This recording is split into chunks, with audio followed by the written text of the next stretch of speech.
Hey, brothers and sisters, welcome to another edition of Scripture Matters. My name is Richard Swartz, and tonight we're going to be talking about tract evangelism. How can you spread the gospel with a little piece of paper? That's what the show is tonight about. Thank you so much for joining me. If you want, take a moment and share the feed around. Hit that share button and let other people know that you're watching this show tonight. We invite your comments and thoughts because Scripture Matters is a conversation, and that conversation starts right now. So let's get right to it.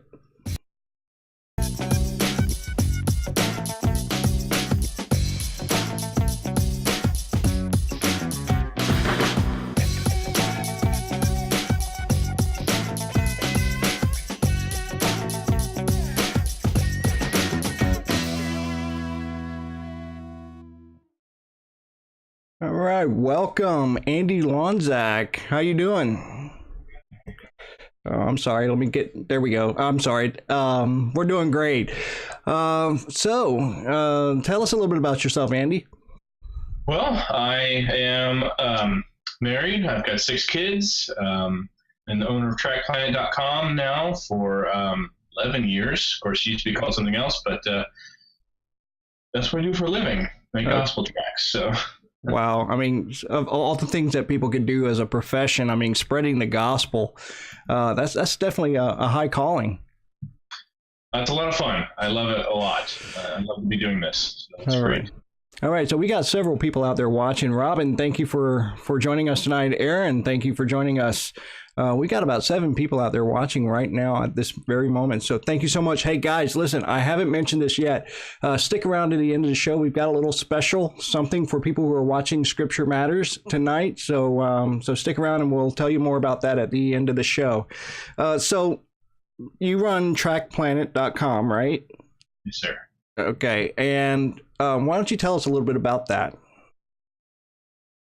Wow. Well, about 10 years ago, a guy had me design a gospel tract for him, and he was impressed with it. He said, "Hey, I've been thinking about starting a tract ministry," and he wanted to know if I wanted to go in it with him, do the designs and stuff. I said, we prayed about it, and said, "Yeah, let's do it." So back at that time, it was Custom Tract Source. We started with 4 gospel tracts on our launch day.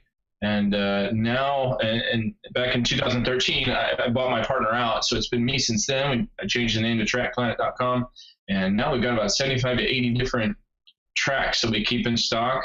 We do hundreds more for custom orders and stuff like that. So. Okay. So I'm showing everybody the website. Make sure you can see the spelling at the top, TRACT.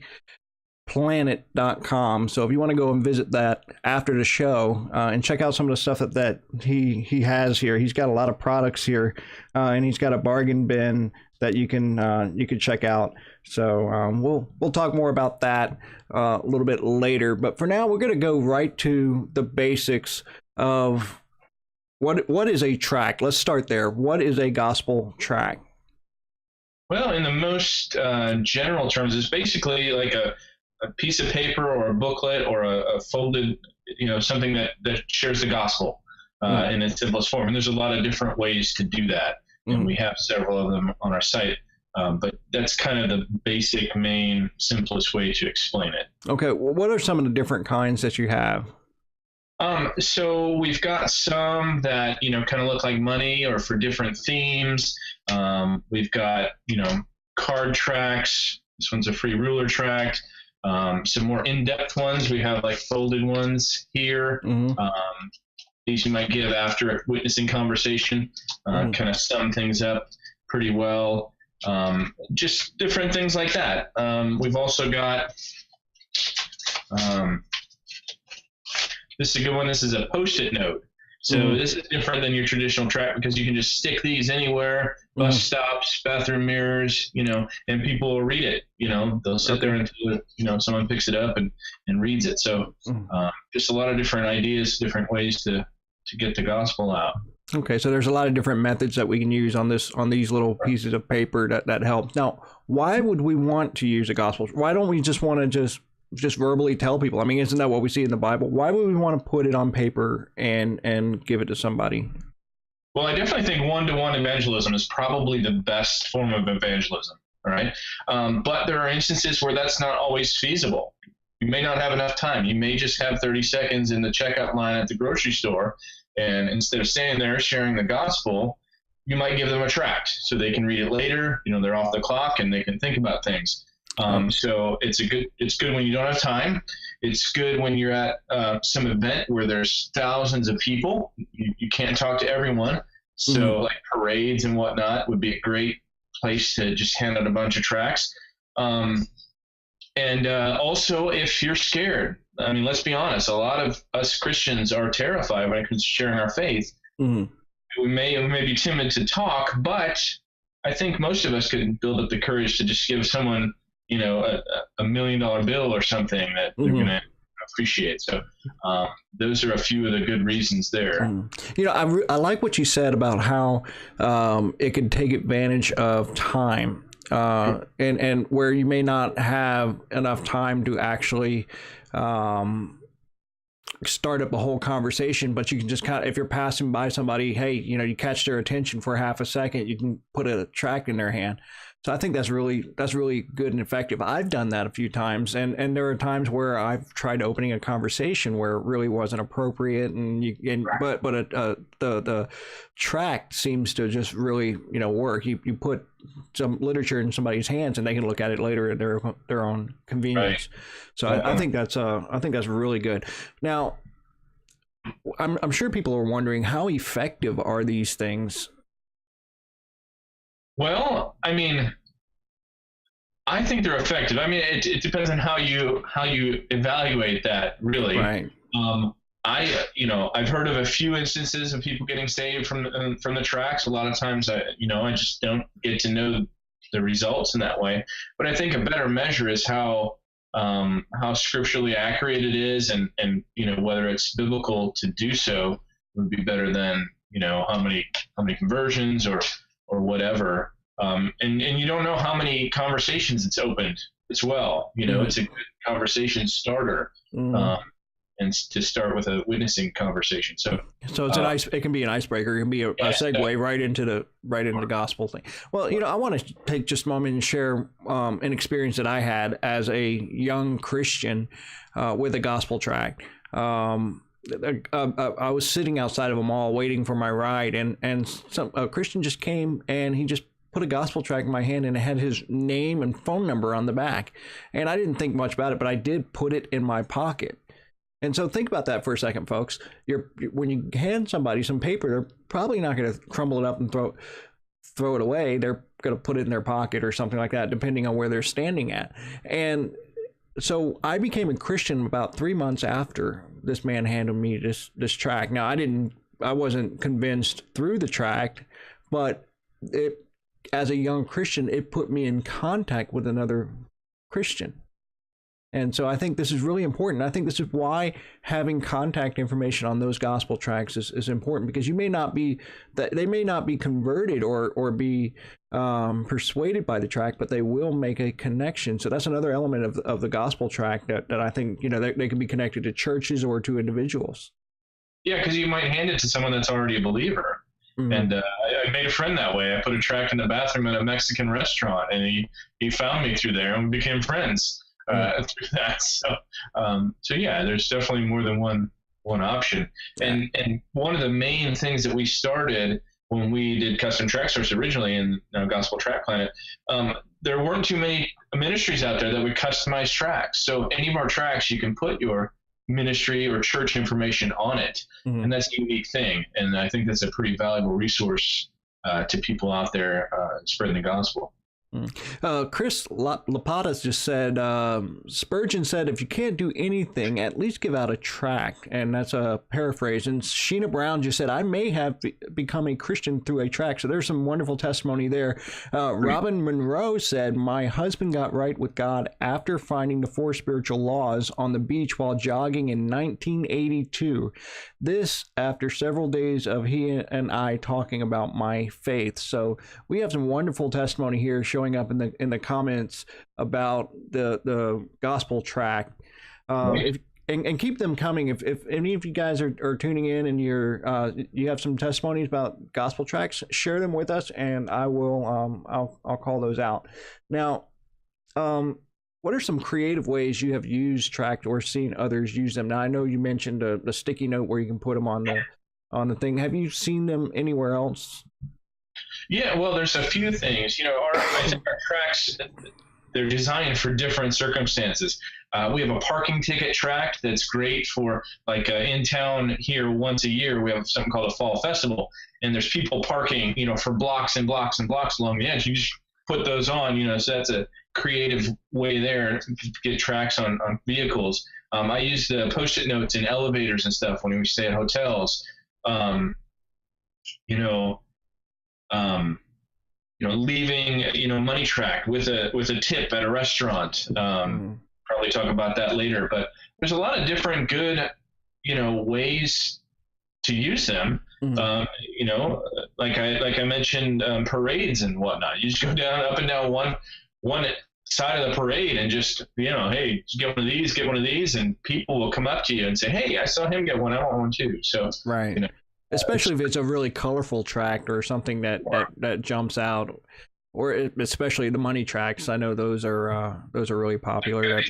These big tracts, these are great for Christmas parades. Wow. Yeah. Big and colorful. I know, and I can appreciate that it's not trying to look like money. But we're going to talk about that in just a second. So tell us, how do you design a tract? Tell us what kind of thought goes into building some, because gospel tracts are information encoded onto a piece of paper, and so a lot of care. You only have so much space, so a lot of care has to go in there. How do you design a gospel tract? Well, there's several steps involved, and it starts with a need, basically. Mm-hmm. Most of our tracts start with a customer saying, hey, I need a tract for such and such reason. Either it's some outing or some people group, and then we talk about what style of tract. Is it a money tract? Is it a folded tract? They may want it to look a certain way. Typically for those, they would have the message already done, and I'll look it over, give some pointers. But if it's a tract that we're doing just from scratch, we'll figure out how we want it to look. We'll take think about the message and how much room we have, and it is always a struggle. The size of the text, the length of the message, and because you want to put as much on there as possible, you want it to be as thorough as possible, but sometimes you're just limited. So you have to really think about what's most important in the message, what's really going to make them think, and there's always a back and forth there. Sure. Okay, so now when they're using TractPlanet.com, can they design their own? Can they just tell you how they want it to look, and then get some feedback from you? Yeah, I mean, there's a whole scale of stuff that they want. They may want a tract that we already have, and they just want to put their name on it. That's cool. They may have something, or they may just have an idea in their head, and they want us to bring it to life. You do that too, or they've got something designed and they just want to print it. They don't even need anything designed. And that's cool too. So anywhere in between there, we can work with you. Most of the time they have an idea and a message, and work with that, create their idea, put their message on it, and then, we go through approval. Okay. You're talking about the, I'm sorry, I'm getting a little feedback here. Okay. All right. Thank you. So what we're talking about is how is that message, how important is the theology when it comes to designing that? Well, it's the most important thing, I think.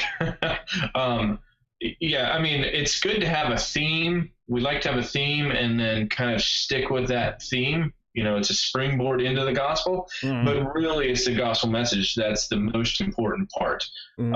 We don't want to get so cheesy with a message that it waters down, the actual gospel. We don't want to stick with the theme so much that it affects the gospel.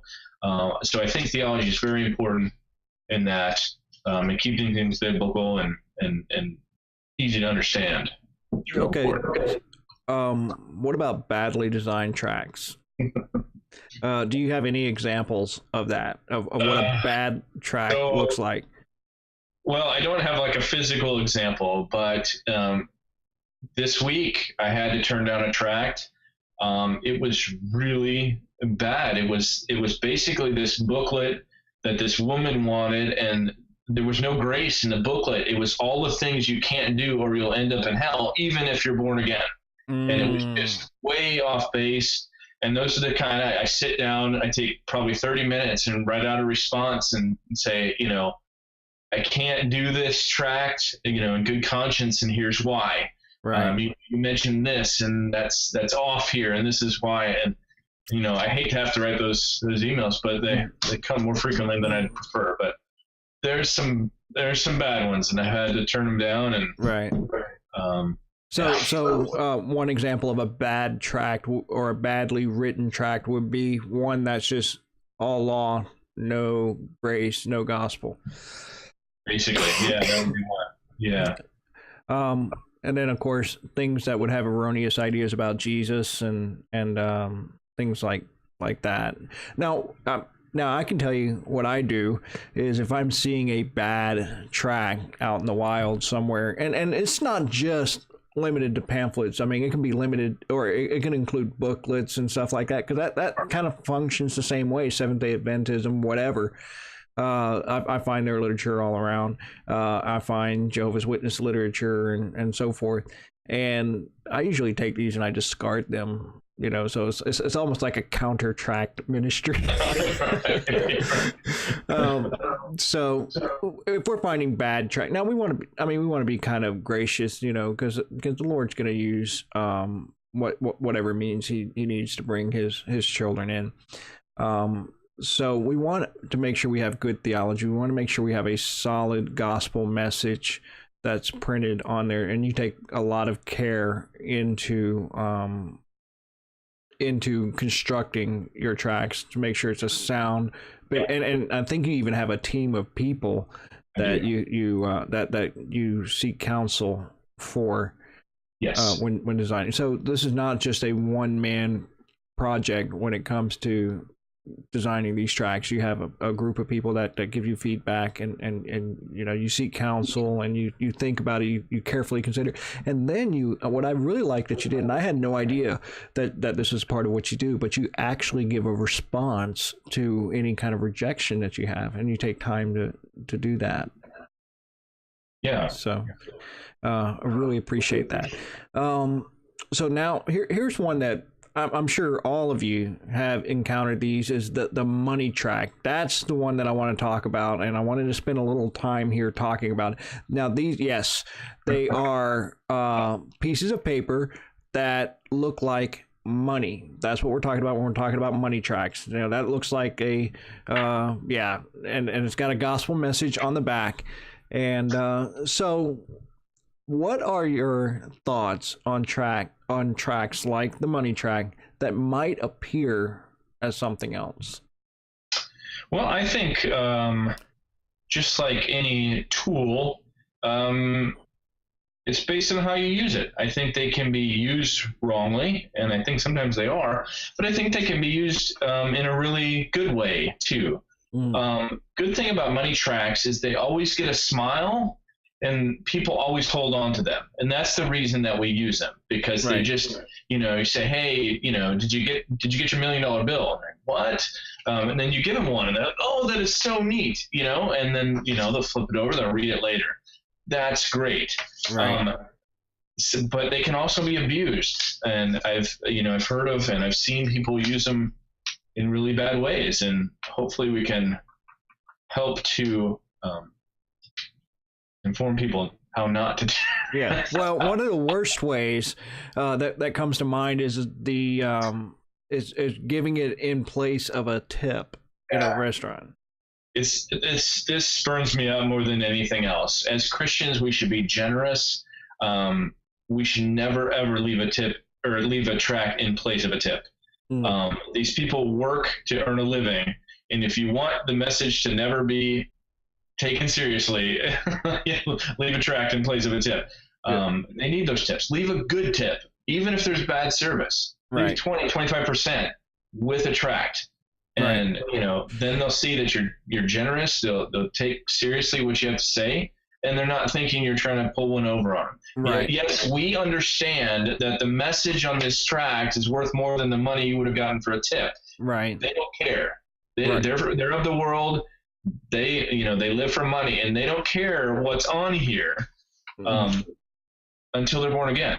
Right. Does that make sense? So never do that. Always a good tip with a tract. Yeah.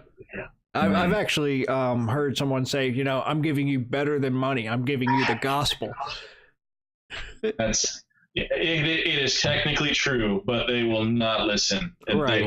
That's an easy way to get them to. Yeah, Sheena Brown also agrees. She just said never leave a tract in place of a tip. And I have to agree. If we're going to be giving, I think I would just assume if you're leaving a poor tip, don't leave a tract. Right. Right. And if you're so mad at the service, you don't want to tip well, just leave right. it out. But if you are going to leave a tract, it should be a generous tip. So that way they're seeing the generosity that you have toward them, and that you're not trying to skirt anything, and then you're supplying a tip, a tract with your tip. So that we've established that you don't leave tracts in place of a tip. I've kind of thought of the saying, feed their belly with the money, feed their soul with the tract. Oh, that's great. One or the other. So yeah, that's great. Yeah. Can you think of any other wrong ways to use I can tract? think of two. You really need to be just be aware of what you're doing. I don't think it's a great idea to use money tracts with homeless people. I think, especially if there's any way that they can misconstrue it as being real, possibly if you're giving them money with a tract, I think that might be okay. But if you're just going along handing people, because they are hurting for money, they're wanting money. If they get something they think is money and then it finds out it's not, I think it's bad taste. I think a folded tract or something that they can read when they've got plenty of time to sit down and read, I think that's more beneficial. Another that people use, and this is kind of questionable, I don't like it, is that they would take a realistic bill, fold it up, and just drop it on the ground. Because it looks like money, people are going to pick it up. I think that's bad taste. Some people don't have a problem with it. When I hand out tracts, I even like to go so far as to say, here's a souvenir. Especially with bank tellers or something like that, to let them know I'm not trying to pass money off on you. Here's something for you to keep. And like even on these, since they look so real, like if I leave it with a tip, I'll leave it backside up. So they're not even going to see the face of Franklin. They're not going to think, it's going to be obvious that's not money. Right. And so that's another way to help that you're not trying to deceive them. I just think just be aware of what you're doing, and there's right and wrong ways to do things. Be aware of who you're targeting. Yeah. And so that's another point I think we need to consider is consider your target audience when you're distributing tracts, because we need to, don't just go out there and just start handing out whatever tract you have.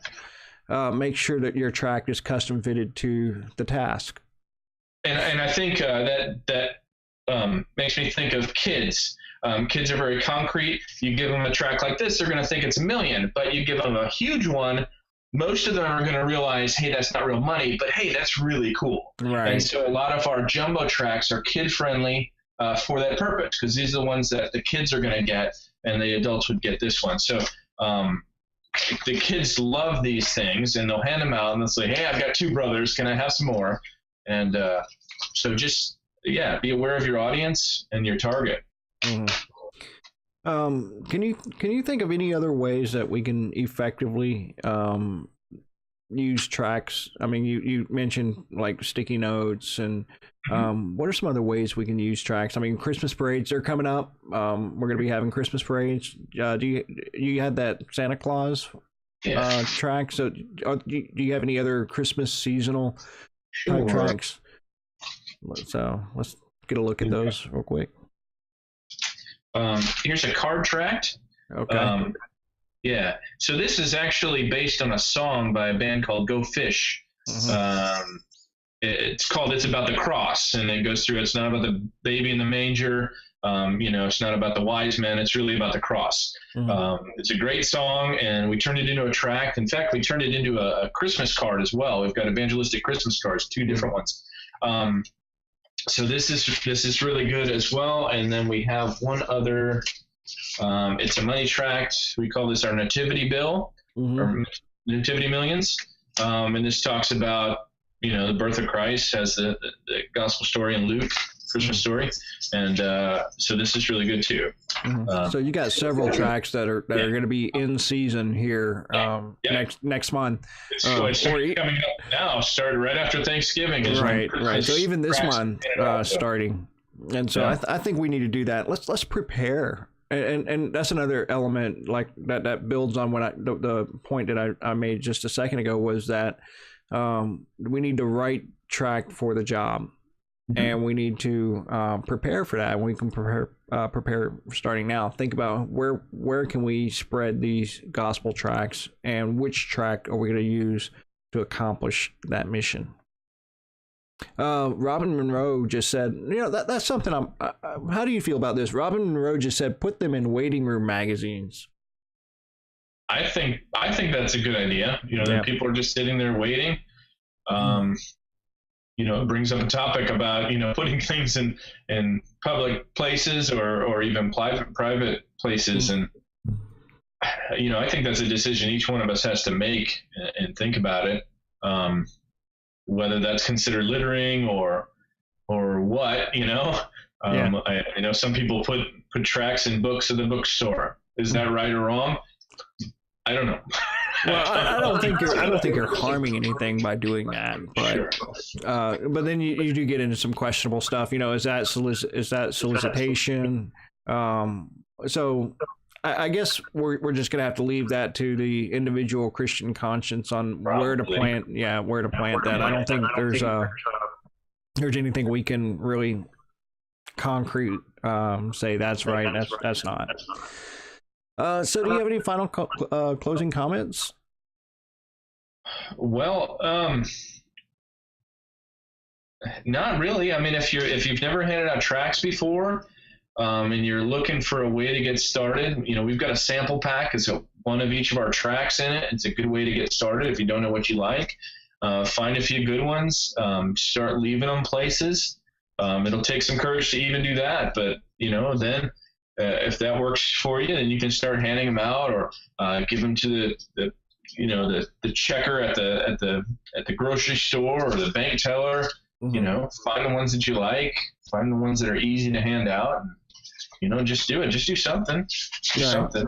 So I think maybe passing out gospel tracts is a good place to start, and then build up to where you can maybe engage in conversation and so forth. And we'll be talking more about that later this month.